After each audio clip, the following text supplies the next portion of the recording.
সিলেটের ভোলাগঞ্জের সাদা পাথর হারিয়ে যাওয়ার পর সরগরম পুরো দেশ। পর্যটন শিল্পে ভিন্ন মাত্রা যোগ করা এই পাথর আবার স্বস্থানে ফেরাতে চলছে অভিযান, বিশাল কর্মযজ্ঞ। হঠাৎ কেন চুরি হলো এই পাথর? এর বাণিজ্যিক ব্যবহারই বাকি। বিজ্ঞান বলছে লাইমস্টোন বা চুনা পাথরকে উচ্চ তাপে পুড়িয়ে পাওয়া যায় সিমেন্ট তৈরির প্রধান কাঁচামাল ক্লিংকার।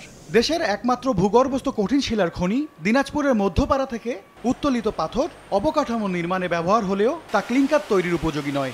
এখন পর্যন্ত দেশে দরকারি ক্লিংকারের শতভাগ চাহিদা মেটে আমদানিতে। আমাদের দেশে লাইমস্টোন আসলে রিজার্ভ নাই বললেই চলে।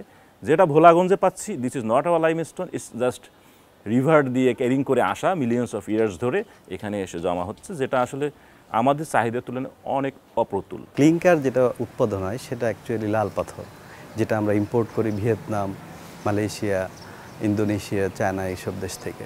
ভূতত্ত্ববিদদের ধারণা, সিমেন্ট তৈরিতে দরকারি লাইমস্টোন বা সাদা পাথর ব্যবহারের হাতছানিতেই অসাধু চক্রের কবলে পড়েছে ভোলাগঞ্জের প্রাকৃতিক সৌন্দর্যের লীলাভূমি।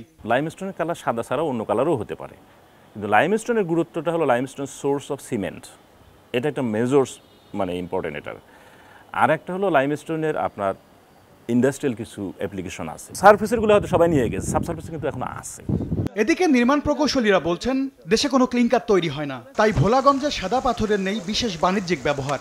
এর বিক্রয় মূল্যের চেয়ে যুগের পর যুগ এর পর্যটন মূল্যকে কাজে লাগিয়ে আয় করা সম্ভব অনেক বেশি অর্থ, রাজস্ব। ভোলাগঞ্জের পাথরটা খুব সুন্দর একটা জায়গা, ওটা খুব পর্যটন শিল্পর খাতেই বেশি ভালো।